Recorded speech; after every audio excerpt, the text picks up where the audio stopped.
Ahora es buen momento para emprender. En este momento, ¿cuál es la recomendación? ¿Invertir, vender, ahorrar? ¿Qué se debe hacer ante un dólar que cada vez sube y sube más? Los empresarios nunca han vivido un problema como este y todos estamos probando cosas nuevas. Las empresas son cambiantes, ¿no? La misma receta no funciona siempre. Funciona una vez, pero mañana, de aquí a un año, ya no funciona. Nosotros, si ganábamos $1,000 a 6.96 antes que sube el cambio, hoy si está a 12 ahorita estamos por la mitad, estamos ganando solamente $500. Todos ya hemos perdido, todos somos más pobres en casi el 50%. ¿Usted cree que nosotros podemos llegar a ser o tener una realidad como la de Venezuela?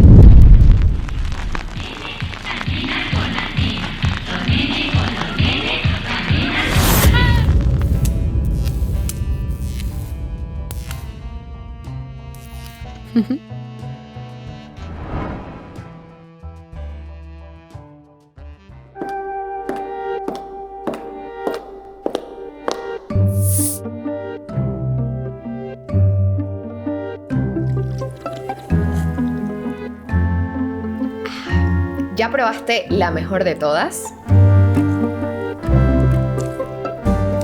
Sí, tú, la mejor de todas. Hola nenes, bienvenidos a otro episodio de Ya no somos nenes. Les damos la bienvenida a este espacio donde podemos debatir y aprender juntos. Estamos como siempre en la casa de este podcast, Care Santa Cruz, acompañados de nuestros auspiciadores Sedal y Coca-Cola. Y bueno, este episodio va a ser un poco diferente porque vamos a estar hablando sobre la situación económica de nuestro país, pero enfocado desde qué podemos hacer para afrontar esta crisis. Los emprendedores, los jóvenes, los que recién nos estamos estrenando en la vida independientes, como empresarios también, cómo podemos atravesar y sobrevivir a esta crisis económica. Y para eso nos acompaña un empresario reconocido de Santa Cruz, el expresidente de la Cámara Nacional Inmobiliaria de Bolivia, Carlos Terrazas. Bienvenido, Carlos. Gracias por aceptar la invitación. Muchísimas gracias, María René, por la invitación.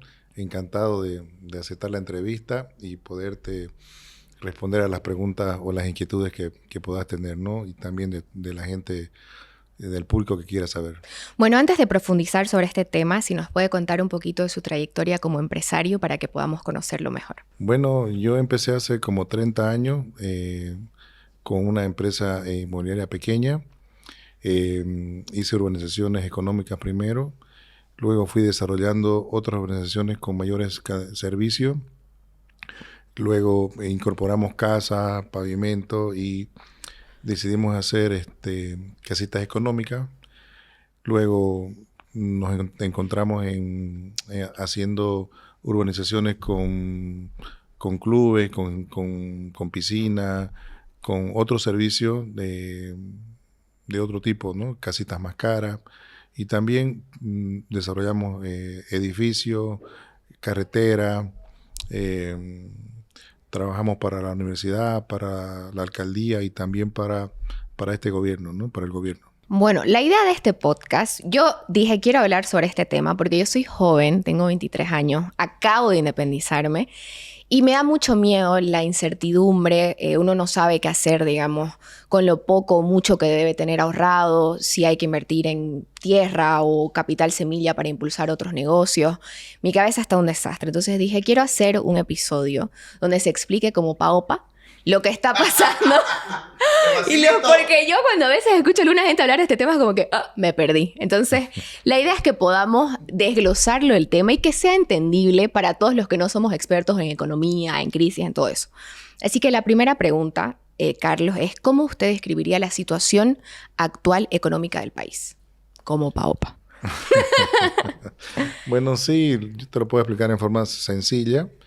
Nosotros tenemos en este momento una economía desordenada, se llama.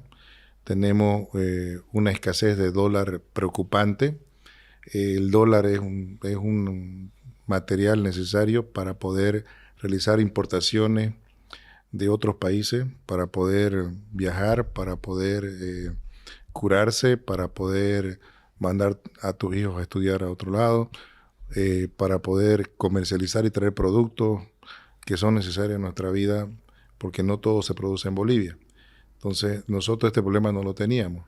lo estamos teniendo hace unos pocos años y bueno, es preocupante y es grave tener esta incertidumbre. O sea, esta preocupación de los jóvenes también es de nosotros los empresarios que estamos buscando la manera de solucionar estos problemas. ¿Cómo solucionarlos es el tema? Hay varias recetas que se están aplicando y bueno, sí es preocupante, ¿no? Y sí me gustaría explicarlo, ¿no? A lo que me pidas, ¿no? A las dudas que tengas. En este momento, ¿cuál es la recomendación? ¿Invertir, vender, ahorrar? ¿Qué se debe hacer ante un dólar que cada vez sube y sube más? Bueno, lo mejor que podemos hacer es resguardar nuestros bolivianos, nosotros ganamos en boliviano, ¿no es cierto? Recibimos plata en boliviano y los bancos no nos entregan dólares, nos dan bolivianos. Entonces, esos bolivianos los tenés que resguardar de su potencial de compra, su capacidad de compra. ¿Cómo podés hacer eso? Una sería comprando dólares, guardando tu plata en dólares, o sea, pero eso también incrementa el problema, o sea, hace que mayor demanda de dólares, hace que siga subiendo el dólar. Entonces, la otra forma es que inviertas tu dinero en productos que mantienen valor. Por ejemplo, la tierra, los terrenos, las casas mantienen valor. Los negocios inmobiliarios en general mantienen valor. O sea, en tiempos de crisis también se dice tiempo de oportunidad. Hoy, digamos, hay una escasez de dinero y una falta de oferta para comprar, por ejemplo. Es la oportunidad en este momento de comprar propiedades a buen precio para resguardar tu plata, ¿no? Y poder ahorrar de esa forma, ¿no? Vehículos, eso es un pasivo, creo, ¿no? El vehículo es un activo que no te permite ganancia porque se deprecia en el tiempo. En cambio, las tierras, los terrenos, se aprecian en el tiempo. O sea, como es un bien escaso, van aumentando de valor en el tiempo. Porque si compras mañana, vas a encontrar un terreno más lejos, no un terreno más cerca. Y va a ir subiendo de precio con el tiempo. O sea, la tierra es limitada, entonces eso aumenta el valor, se aprecia en el tiempo, ¿no? Por ejemplo, yo hace una semana fui a un banco porque me dijeron lo mismo, como que ahorita es momento de invertir en tierra, pero al aplicar, por ejemplo, a pedir los requerimientos de la vivienda social, habían bajado los años. O sea, en vez de te dar un crédito a 20 años, ahora es a 6, a 7 años. Entonces la cuota mensual es muy alta. Eso para mí, por ejemplo, me hizo tomar la decisión de no aplicar al crédito porque no me convenía. Ante estas situaciones, ¿qué se puede hacer? Porque los bancos ya están con otras limitaciones. Claro, los bancos también no son tontos, son inteligentes. Ellos toman sus propias precauciones. El tema de la vivienda social no les funciona a largo plazo en momentos en que no se sabe qué va a pasar a futuro. Entonces, evidentemente ellos han acortado los plazos y han puesto un montón de restricciones para poder dar un crédito. En realidad no existe ese crédito, ¿no? Lo que sí existen, créditos a corto plazo existen, pero para comprar una vivienda, una casa en sí, se necesitan largos plazos, porque son montos muy elevados, sí. Y necesita un plazo largo para poderte comprar una casa. ¿Qué se hace? ¿Qué está pasando en este momento? Se están vendiendo casas semi al contado. O sea, una casa podés pagar un 30% y el saldo el mismo vendedor, el mismo constructor te lo financia el saldo porque no le queda otra. O sea, tiene que vender de alguna manera lo que ya produjo. Entonces, esa es la otra forma de ahorrar, que pueda financiarte directamente de la persona que construye o que vende. ¿Cómo puedo saber que el proyecto inmobiliario que me están vendiendo es bueno y que voy a poder sacarles rédito a largo plazo? Porque también se ven muchas estafas, ¿no? Bueno, sí, las estafas son excepciones, ¿no? Que han habido en nuestro país. El cuidado que tienen que tener es mirar bien a quién le compras, digamos. O sea, trata de comprarle a una empresa que tenga muchos años en el mercado, que sea conocida. No compré a una empresa muy nueva que está empezando y que ofrece mucho y que puede ser que no te cumpla con lo que ofrece, ¿no? Entonces, puedes hacer una pequeña investigación en la banca sobre la capacidad de crédito de esa empresa, okay, ¿no? O si no, en derechos reales sobre la propiedad del bien que te quieren vender, ¿no? Si la empresa es propietaria o no de esos bienes, ¿no? Entonces, con esos cuidados, podés hacer una buena compra, ¿no? Que es la mayoría de las veces. O sea, las estafas son excepciones. Okay. No digo que no se dan, pero son las menos, digamos. No es la regla. Ahora, ¿qué pasa si una persona no tiene la capacidad económica para invertir en tierra? ¿Qué otro mercado podría haber o dónde podría meter su platita? Porque hay mucha gente que nos escribe y nos dice, Nene, yo tengo 7.000 bolivianos ahorrados. Así, cantidades pequeñas. ¿Qué se puede hacer en esos casos? Yo creo que podés hacer compras de, por ejemplo, de minerales, por ejemplo, el oro, por ejemplo. Podés hacer compra de oro, el oro va a mantener su valor en el tiempo y tus 7.000 bolivianos, que son como $1.000, los podés comprar en oro o en su equivalencia en joyas. Y esas joyas las podés vender manteniendo valor en el tiempo, ¿no? Creo que eso. Y después, yo creo que nuestra plata, ya sea poca o mucha, tiene que ser invertida en cosas que te reditúen algún rendimiento, ¿no?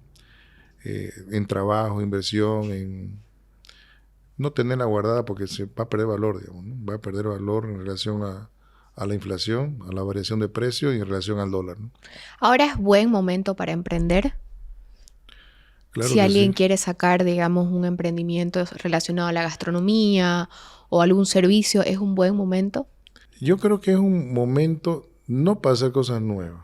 Yo creo que es un momento para que, si tenés una empresa, ver, analizar en qué podés invertir en tu nueva empresa, ¿no? O sea, perdón, en tu empresa que ya funciona, ¿no? Yo creo que no es un buen momento para invertir en cosas nuevas que no sabes hacer, digamos, como siempre. Digamos. Yo creo que hay que invertir en lo que uno sabe hacer. Y lo que uno sabe hacer, meter su dinero y meter su inversión para sacar nuevos rendimientos. ¿Qué va a pasar? Cuando la crisis pasa, aquí va a pasar, aquí a 2, 3 años, nuestras crisis en Bolivia, comentaba antes, son cortas, duran 3, 4 años, no duran más. ¿Por qué? Porque nuestra economía es pequeña y al ser pequeña se soluciona con un préstamo grande que se hace el gobierno, después nos puede llegar plata, con un cambio de políticas en el tema del dólar se soluciona, o sea, no duran mucho nuestras crisis. Al cambiar de gobierno puede ser que cambie también la forma de ver la economía y entonces va a durar un tiempo, ¿no? Ese es el tiempo, creo yo, para invertir en bienes que suban de valor. Para mí lo que sube de valor siempre no deja de ser la tierra y no deja de ser las casas, ¿no? Hay mucha gente que dice, ay, tenemos miedo de acabar como Venezuela o con una economía, una moneda devalorada como en Argentina, por ejemplo. ¿Usted cree que nosotros podemos llegar a ser o tener una realidad como la de Venezuela? Yo creo que estamos camino a convertirnos en los mismos problemas que tenía Argentina, ¿no? O sea, el corralito se refiere a esto mismo. Claro. No tenés dólares, lo tenés en boliviano, no podés conseguir dólares, tenés que irte al mercado negro. O sea, creo que si seguimos así, vamos a terminar como la Argentina, ¿no? Ahora la Argentina ha cambiado, ¿no? Ha tomado otras políticas radicales para contener la inflación y poder tener un dólar, eh, una moneda fuerte y un dólar no tan perdido de sus necesidades de la Argentina, ¿no? ¿Qué cree que debería hacer el gobierno o tal vez cambiar para poder apoyar tanto a los emprendedores y para mejorar y ayudarnos a salir de esta crisis lo más pronto posible? Yo no soy político, ¿no? Soy empresario. Yo creo que la corrupción nos está matando, ¿no? Creo que la llave de cualquier bienestar económico es erradicar la corrupción de raíz, ¿no? En los países donde no hay corrupción hay riqueza. Entonces, si nosotros en general queremos ser ricos y tener prosperidad, se tiene que erradicar la corrupción. La corrupción es el peor mal que existe. ¿Cómo cree que deberían reaccionar los emprendedores? Hay mucha gente que está empezando. Yo esta tarde hice una encuesta en Instagram preguntándoles qué querían saber y había mucha inquietud entre los emprendedores porque ante la incertidumbre no saben si tienen que volver a su trabajo normal, dejar su emprendimiento. ¿Qué les recomendaría a esas personas que están empezando? Que tengan perseverancia en lo que hacen, ¿no? O sea, cualquier decisión que tomen para un emprendimiento la tienen que sostener en el tiempo. Se llama perseverancia. La perseverancia es lo que los va a sacar y los va a hacer grande en su emprendimiento. O sea, ningún negocio nace exitoso, llamémoslo así. van evolucionando, van cambiando y van cambiando conforme a la necesidad. Las empresas son cambiantes, ¿no? La misma receta no funciona siempre. Funciona una vez, pero mañana, de aquí a un año ya no funciona. Y tenés que tomar nuevas innovaciones o tenés que hacer nuevas adaptaciones para mejorar el negocio que uno maneja. Yo le recomiendo eso, pero no pierdan la esperanza de que la crisis, digamos, pública, es la crisis pública, pero no tenés que dejar que esa crisis pública llegue a tu crisis personal, o sea, en tu emprendimiento o en tu negocio, ¿no? Ahora, ¿qué sectores piensa que se van a fortalecer con esta crisis? Porque, por ejemplo, en la pandemia fue un momento durísimo para la economía mundial, pero hubieron sectores que salieron favorecidos, como las farmacéuticas, los que vendían barbijo. ¿Cuáles creen que son esos sectores que en este caso pueden salir más fortalecidos de esta crisis? Bueno, los más afectados creo que son los importadores. Los más beneficiados en esta crisis creo que somos los que vendemos terrenos, casas y tenemos inversiones inmobiliarias. Digo, beneficiados a medias, porque tampoco no nos beneficia lo que está pasando. Por decir, si bien la gente se va a proteger comprando terrenos y comprando casas y apartamentos, también nosotros sufrimos la crisis porque no podemos vender a un precio real. O sea, estamos vendiendo a un precio de $1 oficial. Estamos vendiendo 6.96 cuando la realidad del dólar está por encima. O sea, mientras eso sea oficial y eso no cambie, nosotros, aunque vendamos, vamos a perder dinero, digamos. O sea, es un problema grave para todos, no solamente para la gente común, digamos, sino también para los empresarios. Ahora, usted estaba comentando en el detrás de cámaras de que ya ha vivido 3 crisis. Sí. ¿Qué se vivió en cada una de esas crisis? Si tiene alguna anécdota. La primer crisis. Story time. La primer crisis que yo viví, estaba saliendo del colegio, unos 18, 19 años. Era la época de la UDP, cuando estaba Hernán Siles Suazo, Jaime Pazamora. Y ahí tuvimos una hiperinflación galopante. O sea, ¿De cuánto? ¿Cuánto por ciento? Por decirte, 10 millones, hablábamos de millones de bolivianos, o sea, la moneda, $1 era 1.000.000 de bolivianos, por decirte. Entonces, en esa época, mi padre, me acuerdo bien del sueldo de mi padre que ganaba, por decir, antes de esa crisis ganaba $1.000 mensuales, en esa hiperinflación, su sueldo le iba a ser de $100. $100 era lo que él recibía al mes para vivir, digamos. Wow. ¿No? Y todos los funcionarios públicos de esa época vivían de eso, digamos. O sea, eso pasó y eso nos va a pasar a nosotros. ¿Cómo fue atravesar una crisis ya siendo empresario, ya desde otro lugar? Porque yo también me acuerdo cuando recién estaban llegando los masistas, yo tenía como 10 años y nos metían en los autos, que vamos al súper, no sé qué, era como que todo el mundo enloquecido, o sea, una locura total. Y claro, era niña, decía, qué huevada, digamos. Pero ahora que soy grande, sí me afectan estas cosas. Entonces, ¿cómo le tocó a usted, ya grande, empresario, atravesar una crisis? La segunda crisis fue casi 2000, el año 2000. Tuto. Banzer, Tuto, deciden erradicar la coca cero, ¿no? Y Bolivia en esa época no tenía ingresos de dólares por exportaciones como lo tenemos hace poco en el gas.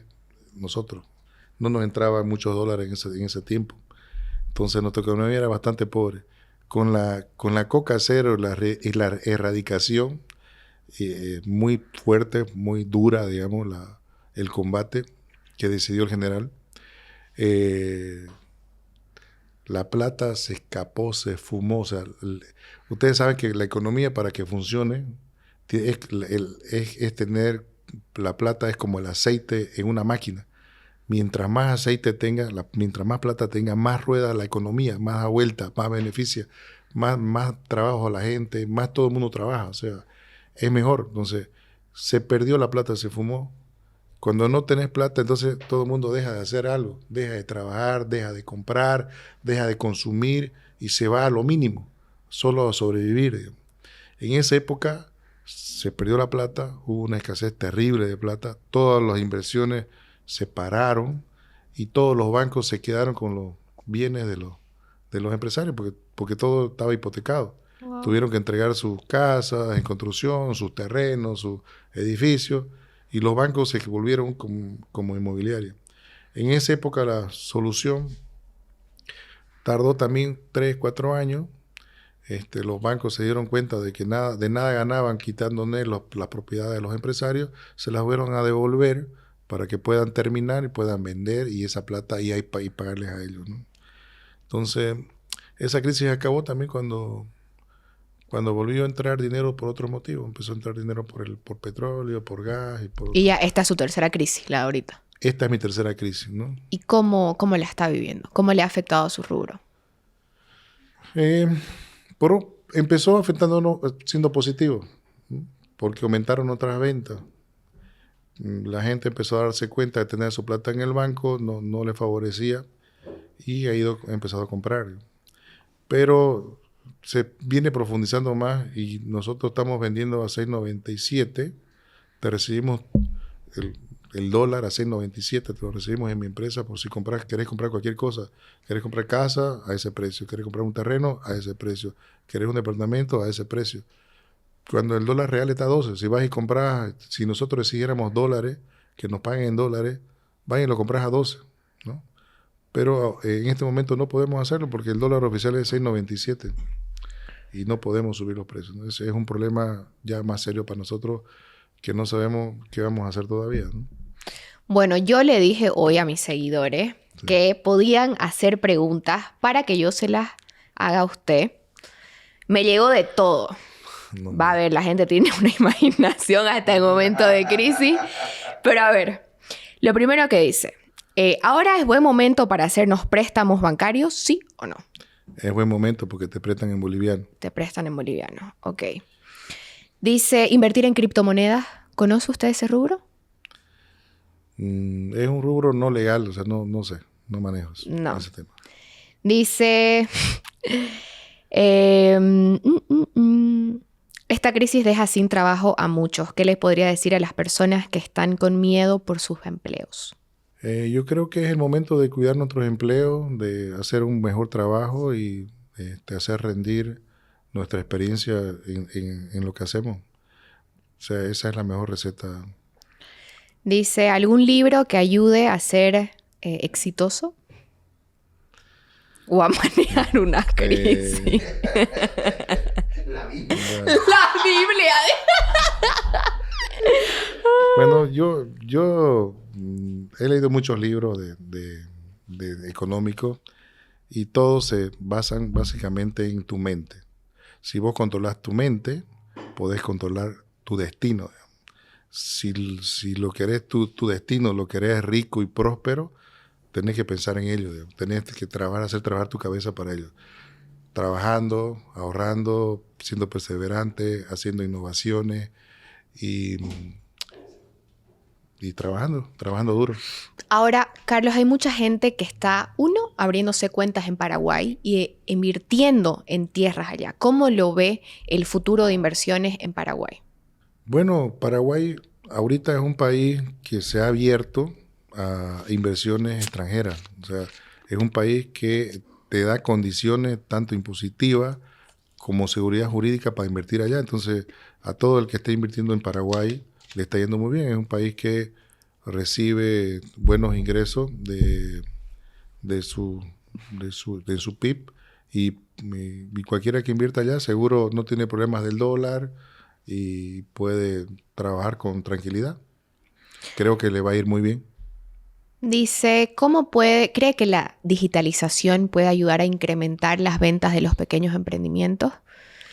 Siempre. El futuro es por la digitalización. Creo que las ventas digitales y las ventas, no solo eso nos permite ser un proveedor mundial, o sea, nosotros podemos ser proveedores de servicios a nivel mundial, podemos vender en Tailandia, en la China, en Estados Unidos, desde nuestro país. O sea, ese es el futuro. Creo que la globalización de esa forma. Ahora, esta pregunta complicada. Dicen, ¿qué podemos invertir cuando no tenemos nada seguro? Ni casa, ni un buen ahorro, ni un trabajo estable. Están cagados. Más o menos, ¿no? No. Es que esa persona que pregunta, está preguntando porque está empezando. Claro. Lo que tiene que hacer esa persona es empezar. O sea, no, ¿me entiendes? Esa persona está arrancando lo que quiere en su vida. Lo que tiene que hacer es decidirse. Lo peor es no decidir nada. No decidir nada es no hacer nada. Hay mucha gente que dice también, tengo el salario mínimo, ¿cómo puedo emprender? ¿Cómo puedo protegerme de esta crisis si está entre los más vulnerables, ¿no? Sí, no, el salario mínimo es evidentemente un salario muy, muy económico y la única forma de protegerse de eso es, como yo digo, es ahorrando, ¿no? O sea, así gané un salario mínimo y podés ahorrar, digo, siempre se puede ahorrar y se puede Dice, crecer. ¿qué ideas de emprendimientos es posible llevar? Que dé alguna recomendación. Algo que sea barato. Vender dólares. Vender dólares. Bueno, mira, yo empecé de abajo. No, yo no nací rico, ¿no? Mis padres no eran ricos. Yo, el primer trabajo que tuve, creo que compré una petita, un autito pequeño, barato, y lo vendí. Después invertí en un carrito hamburguesero, también en la comida, y la tuve un tiempo y lo vendí. Fui aprendiendo, de eso vas aprendiendo. Después tuve un instituto de computación, por ejemplo. Después me fue bien, me fue mal. Después tuve un colegio. Y fue creciendo de a poco. O sea, los negocios empiezan de a poquito, empiezan de la nada. ¿Cómo, cómo lo diferencias es lo que hace tu éxito o no, digamos.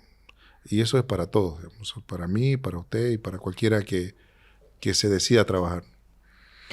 ¿Cómo usted, digamos, que ya tiene trayectoria en esto del mundo empresarial, que empezó como emprendedor, qué errores cometió que puede contar para que la gente, digamos, se ahorre ese error en su trayectoria? Cometí muchos errores y los sigo cometiendo hoy. El principal error que cometí y del que más me arrepiento es de no haberme rodeado en su momento de gente, digamos, de profesionales capaces para lo que contraté. O sea, yo tenía la visión muy, digamos, pensaba que yo podía hacer todo, digamos, ¿no? Se concentraba en mi persona toda la empresa. Pensaba que las personas que contrataba no necesitaban saber. Él pensaba que yo les podía enseñar y que podían ser mejores conmigo, que en cierta forma lo hice, pero para mi empresa eso no fue lo mejor. Y para mí fue un desgaste muy grande trabajar de esa forma. Aprendí a contratar. A delegar. Primero a contratar, ¿no? O sea, primero hay que contratar a alguien que sabe lo que hace. Cueste lo que te cueste, sea el costo que sea, la persona que contratás tiene que saber cómo es su trabajo y qué tiene que hacer, digamos. Si vos lo contratás sin saber para lo que hace o sabiendo a media, es una pérdida de tiempo y una pérdida de dinero tremenda. O sea que es mejor pagar mejor por una persona que sabe, ¿no? Y tampoco no creérselas como yo, que pensé que yo todo lo sabía o que todo lo podía. Hay gente que sabe más que uno en su rubro. Siempre hay gente que sabe más que uno en su tema, ¿no? Y entonces confiar en eso me ayudó muchísimo a crecer. ¿Cómo están viviendo los empresarios este momento? Que también han sido muy golpeados, ¿no? Por todo lo que está pasando. Este es un problema, es un tema, es un punto de inflexión en todos los empresarios. Los empresarios nunca han vivido un problema como este. Y todos estamos probando cosas nuevas. ¿Qué hacer para conseguir dólares, para poder traer productos de otro país? ¿Qué hacer para continuar trayendo los productos que traíamos? Y estamos probando. O sea, yo creo que los empresarios están usando la cabeza para ver cómo capean esta crisis mientras sucede. Que ese es el problema, ¿no? Y el que mejor la piense, el mejor la haga, es el que más plata va a ganar, digamos. O el que más fortalecido va a salir de esta crisis. De esta crisis van a salir nuevos ricos. ¿Verdad? Claro. Esa es mi curiosidad. ¿Cómo hacen? He escuchado siempre como que, ay, en tiempos de crisis es donde los ricos se hacen más ricos o la oportunidad. Sí. ¿Cómo pasa eso? ¿Cómo es que para el rico esta crisis es una oportunidad muy grande? Es sencillo. En mi caso, por ejemplo, yo compro tierras, por ejemplo. Las tierras antes de esta crisis estaban por los cielos, estaban carísimas. O sea que si compraba, y lo vas a vender, lo que ganabas iba a ser poco, no iba a ser mucho. Ahora, si compro hoy, por ejemplo, mi margen de ganancia se ha elevado altísimo, porque lo voy a comprar barato. O sea, las tierras han bajado de precio porque no hay plata. O sea, al no haber plata, la exigencia del que vende baja por necesidades. Entonces, por eso dicen que las oportunidades en tiempos de crisis son las mejores. Esta es la mejor oportunidad para aquel que ahorró plata antes y que hoy va a invertir. Ese es su momento de inversión, es hoy. Okay. ¿No? Y más bien no de vender, más bien. No es momento de vender inmuebles. No es el momento, digamos, no digo de trabajar, digo de vender tus cosas, porque las vas a vender a precio regalado. No es el momento de vender tus cosas. Es el momento de invertir, crisis. El momento de vender tus cosas es cuando estás en época de bonanza. Vende todo, porque lo vas a vender bien, vas a ganar. Antes de terminar la entrevista, ¿cuál es el mejor consejo financiero que le puede dar a la juventud? Yo creo que la perseverancia. Cualquier negocio que empieza, cuando comienza es pequeño, es chico, se gana poco, es duro, es difícil ahorrar lo poco que se gana, pero o sea, el trabajo duro y la perseverancia te van a hacer exitoso. ¿Por qué? Porque vas a aprender de tu fracaso y lo vas a convertir en éxito. Los empresarios, los grandes empresarios y los empresarios exitosos, todos han empezado así. Todos han aprendido de su fracaso. Y yo ese es el mejor consejo que les puedo dar a una persona. Súper. Bueno, le agradecemos, Carlos, por haber venido a nuestro espacio, por habernos enseñado. Ya sé que tengo que invertir. Y nada, ha sido un placer tenerlo en Ya No Somos Nenes. Un gusto conocerte, un gusto estar en tu programa y muchísimas gracias por invitarme. Bueno, y a la gente que ha llegado hasta acá, les agradecemos por mirarnos. Esperemos que este episodio llegue a las personas que más necesitan ahora escuchar estas palabras. Y bueno, estamos felices de poder siempre llegar a ustedes como todos los domingos. ¡Chao! ¡Bravo!